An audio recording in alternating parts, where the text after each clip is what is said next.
I want to start with Ukraine, where Vladimir Putin continues to show the world he's the new Hitler as he commits monstrous genocidal barbarism against a European democracy. The deluded dictator claims he's waging war over what he calls the de-Nazification of Ukraine. The truth is that what he's doing is the Nazification of Ukraine.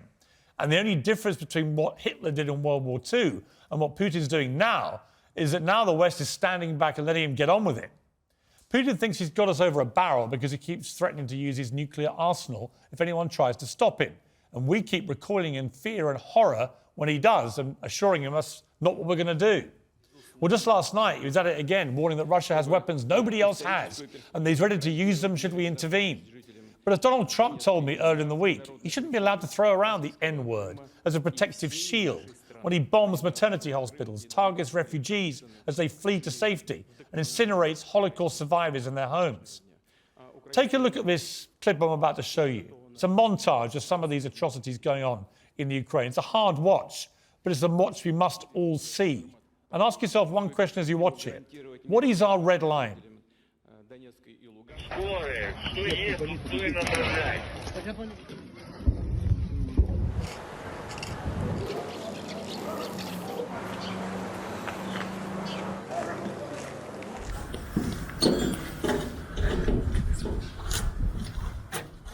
That's what's going on here.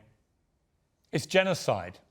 At what point do we call Putin's bluff and directly engage with him to protect the Ukrainian people from yet more of this hideous slaughter? We're watching war crimes in real time, acts of depravity as wicked as any in modern history.